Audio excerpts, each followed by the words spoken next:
Hi, and welcome back to Reddit Confessions. 15 years after the last time I saw her, my ex-wife left a box on my doorstep. No knock, no note, no call, just a plain cardboard box sealed with strips of faded packing tape. I might not have even noticed it if it weren't for the sound it made when I accidentally kicked it on my way out. Not a rattle, more like a heavy thud, the kind that makes you instinctively set it down a little gentler the second time. I don't know why I carried it inside. Curiosity, maybe.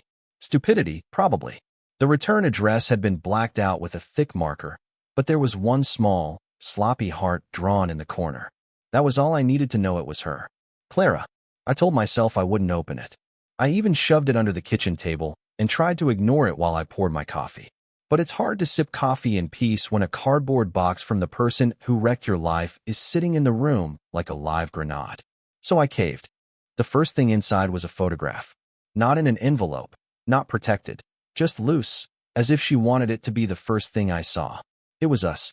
Well, it was almost us. Because standing between us and the picture was him, the married man she left me for. His arm around her, mine awkwardly in my pocket. All of us smiling like it wasn't a complete lie. I remembered that day, and I remembered how stupid I felt later when I realized they'd already been together back then. Beneath the photo was something worse. A single, sealed envelope with my name written in handwriting I thought I'd never see again. And on the back, in tiny letters, just 3 words, "It's happening again." My stomach dropped.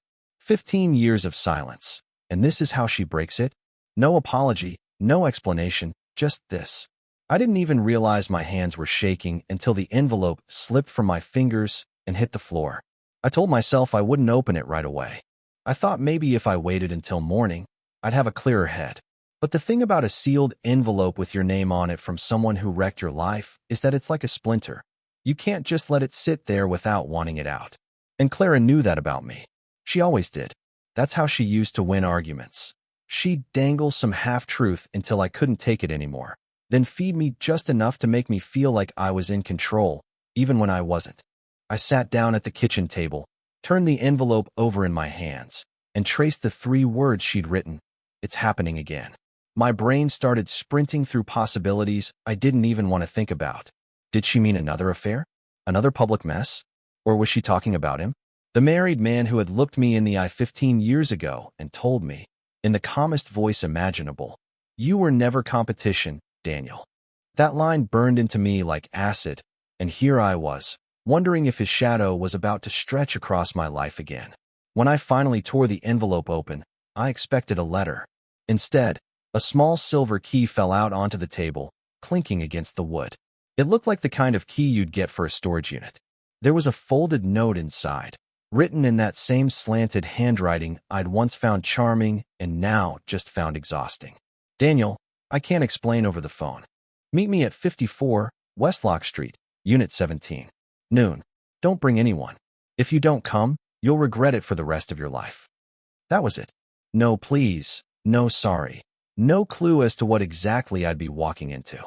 Just an address I didn't recognize and an ultimatum that had her signature arrogance all over it. I leaned back in my chair, staring at the key like it might answer my questions. Part of me wanted to chuck it in the trash, block her number, and go back to my life. The life I'd built so carefully to keep people like her out. But another part, the weaker part, was already imagining what could possibly be inside that storage unit that she thought I needed to see. And here's the worst thing. That curiosity, that pathetic need to know, is exactly what made me check the bus schedule to Westlock Street before I'd even finished my coffee. 15 years, and she could still pull my strings without even trying.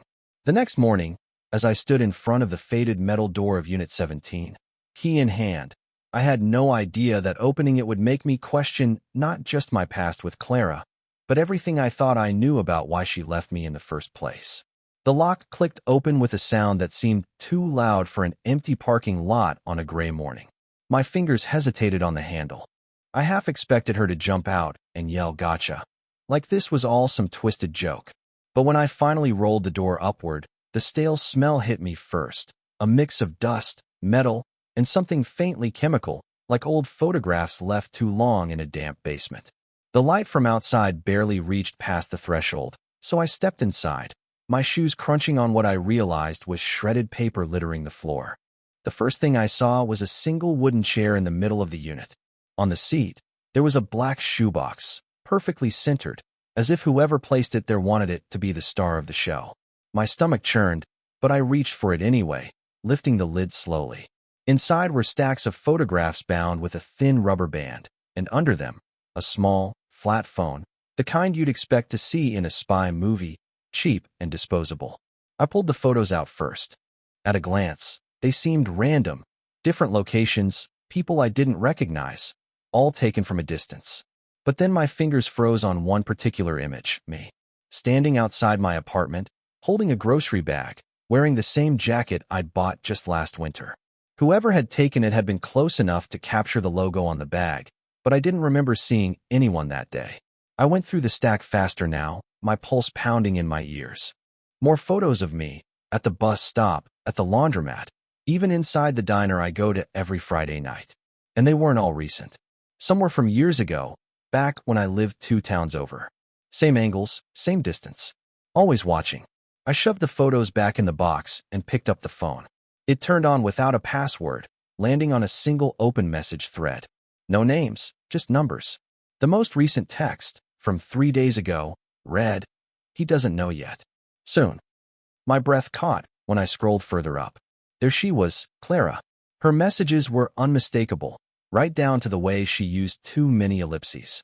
And the person she'd been texting? Not the man she left me for, but someone else entirely. Someone whose number I recognized immediately. It was the number of a friend I'd lost touch with around the time of the divorce. A friend who, now that I thought about it, had always been too curious about my marriage back then.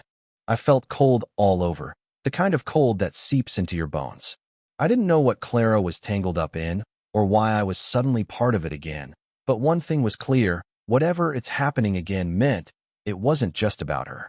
It was about me, and it had been about me for a very, very long time. When I heard footsteps behind me in the gravel, I spun around so fast the box nearly slipped from my hands. And there she was, Clara, standing in the doorway, her hair windblown, eyes fixed on me like I'd just stepped somewhere I wasn't supposed to. Clara didn't step inside right away. She just stood there in the doorway of the storage unit, her hands shoved deep into the pockets of a long gray coat, the morning light cutting across her face in a way that made it impossible to read her expression. For a few seconds, neither of us spoke. The only sound was the thin metallic rattle of the unit's door shifting slightly in the wind. It was surreal. After 15 years of silence, here she was, looking at me like no time had passed at all. My heart was thudding in my chest, not out of longing, but out of that familiar cocktail of dread and confusion she always seemed to stir up. "You weren't supposed to go through the box yet," she said finally, her voice low but steady. That irritated me immediately, the way she still talked like she was in charge, like I'd broken her rules by opening something she left on my doorstep. I set the shoebox back down on the chair, taking a step toward her. "You show up after all these years, drop this thing on my porch, tell me to meet you here, and I'm not supposed to look? Clara, what is this? Why are there photos of me from before we even split? Who's been following me?"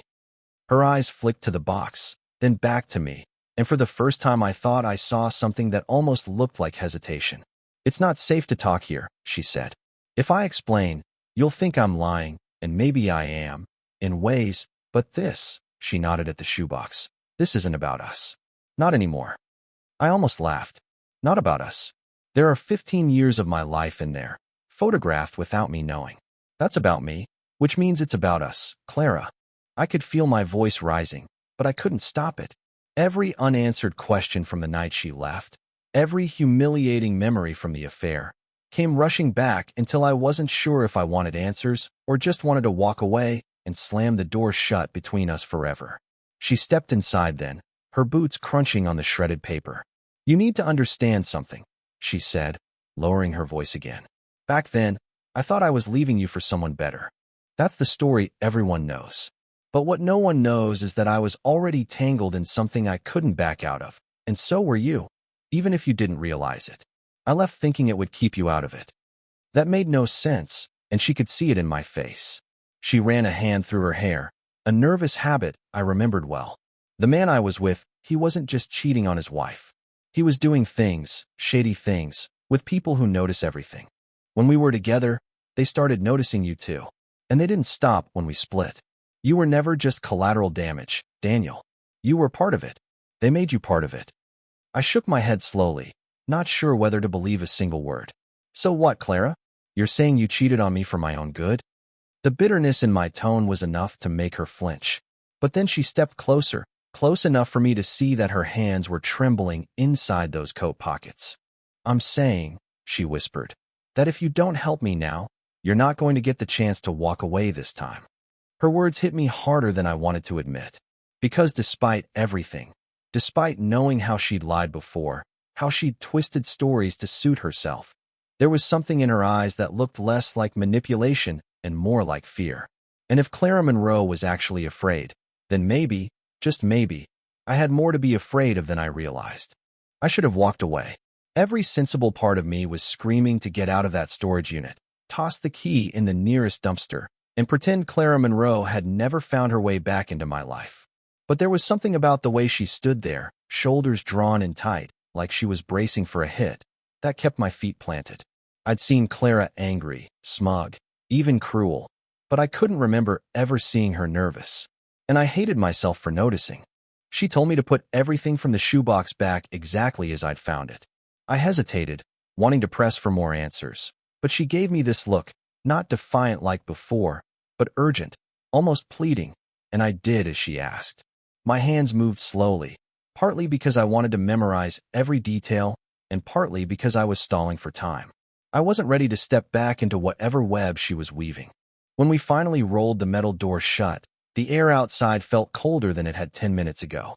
Clara started walking fast, her boots crunching over the gravel, and I struggled to keep up. You still haven't told me what's going on, I said, my voice catching between irritation and genuine unease. She didn't slow down. I will, she muttered, but not here. We're being watched. I almost laughed, but then I noticed it, a dark blue sedan parked across the street from the storage lot, windows tinted so black they could have been painted. The engine wasn't running, but something about the way it was angled, facing directly toward us, made my skin prickle. I told myself it was nothing. Maybe someone was just waiting for a friend, but when we passed through the gate, I caught the faintest glint of a camera lens in the gap between the sun visor and the windshield. Clara kept walking like she hadn't seen it, but I knew she had. Don't look back, she said under her breath. If you look, they'll know you've noticed. Just keep moving. My throat went dry. They? Who is they, Clara? She didn't answer until we'd turned the corner and the storage lot was out of sight. Even then, she glanced over her shoulder before speaking. They're the reason I left you, she said quietly. Not him, not the affair.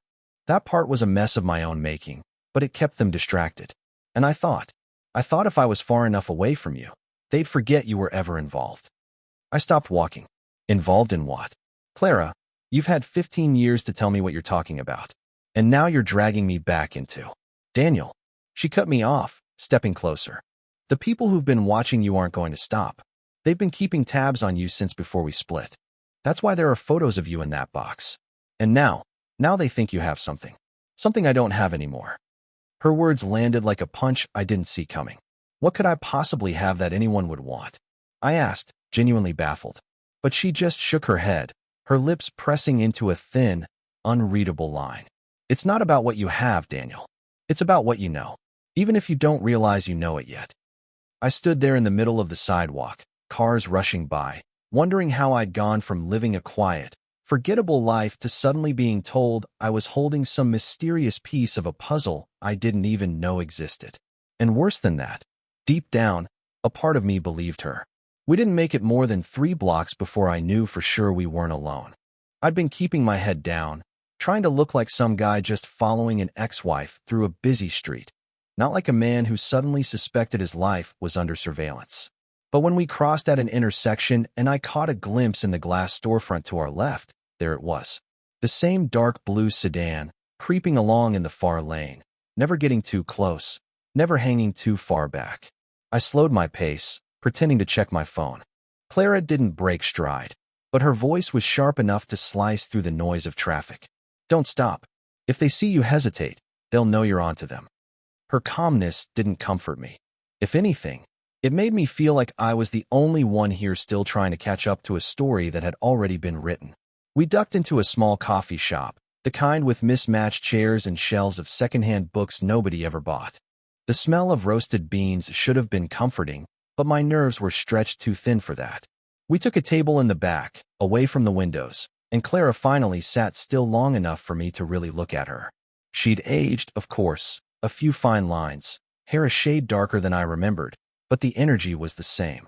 That subtle charge, like she was always holding a secret she wasn't sure she'd share. "All right," I said, leaning forward, my hands flat on the table. "Tell me. Everything. No more cryptic hints, no more running in circles. What am I supposed to know that's got people following me around for over a decade?" She stirred her coffee slowly, staring into the swirl as if the answer was at the bottom of the cup. "Do you remember the night we went to that fundraiser at the Ridgemont Hotel? The one with the silent auction and the jazz band?" I frowned. "Barely. Why?"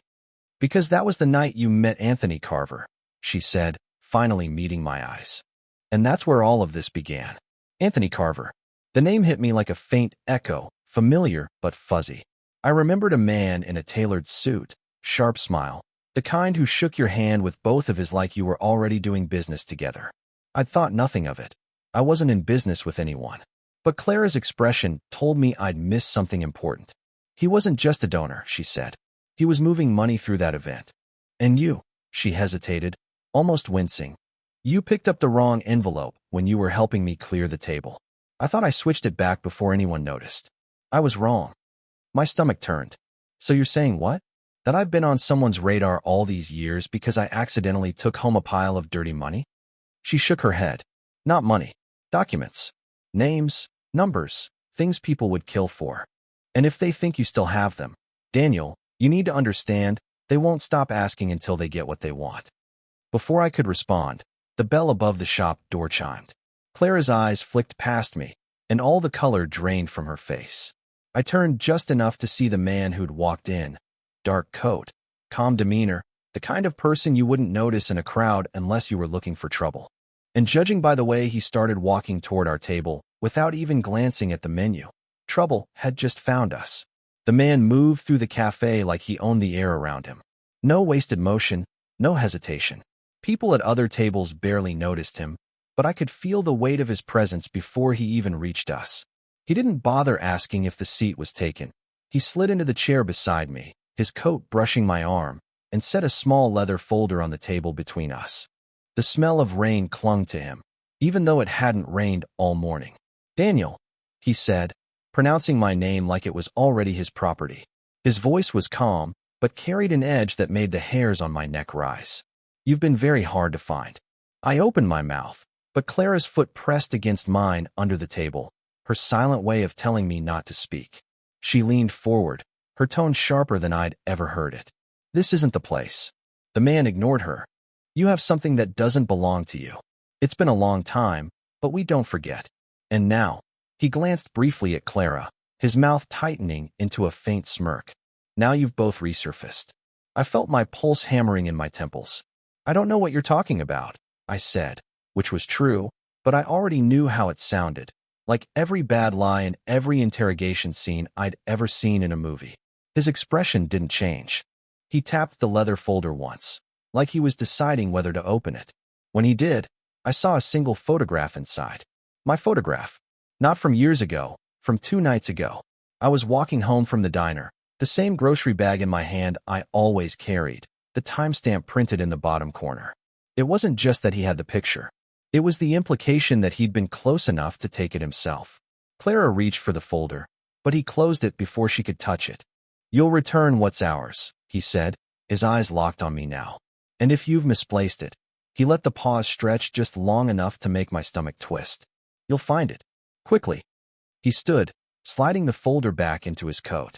Before leaving, he placed a small slip of paper in front of me. An address, nothing else.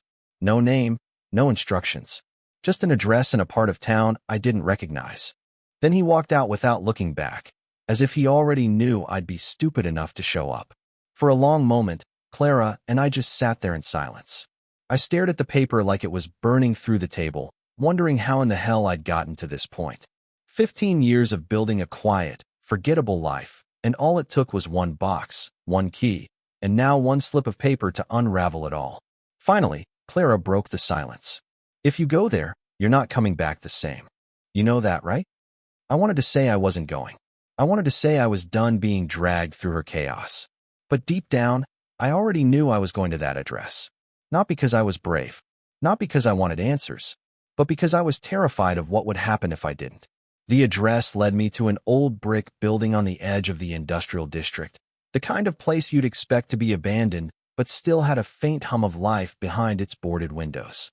I almost turned back twice, but by the time I reached the rusted door with the peeling green paint, my curiosity had taken over whatever survival instinct I had left. Clara was already there, leaning against the wall, arms crossed like she'd been waiting for me to catch up not just physically, but with the truth. Inside, the air was warm and thick with the scent of dust and old wood. The man from the cafe was seated at a table in the middle of the room, a single envelope resting in front of him. He didn't say hello, didn't waste words. He simply slid the envelope across the table toward me. "Open it," he said. My fingers trembled as I tore it open. Inside were the so-called documents Clara had been talking about, but they weren't names of criminals or some dangerous ledger. They were bank records, business deals, and contracts that proved one thing. The man Clara had left me for all those years ago had been involved in laundering money through fake charities. And the kicker? Some of those charities were ones I'd unknowingly donated to. My involvement had been nothing more than my name appearing on donation receipts, a connection that could have destroyed me if it had gone public back then. The man leaned back. "Now you understand why you've been watched. We couldn't have those records falling into the wrong hands. But they're no longer needed. You're free to go." It took a moment for the words to sink in. "That's it?" I asked, my voice breaking between relief and disbelief. He nodded. "That's it." When we stepped back outside, the winter air hit me like a baptism. I hadn't realized how heavy my chest had felt until that moment. Clara stood there quietly, and for the first time in years, there was no smugness, no tension, just a kind of quiet exhaustion. "I'm sorry," she said, and though I didn't fully forgive her, I believed she meant it. We parted ways there. I didn't invite her back into my life, but I didn't carry the same bitterness anymore. I walked away knowing that, for the first time in 15 years, my past wasn't hanging over my head like a storm cloud. I could breathe again. And maybe that's the most unexpected ending of all. Not revenge, not some dramatic final scene, just the peace of knowing I'd finally stepped out of the shadow she left me in.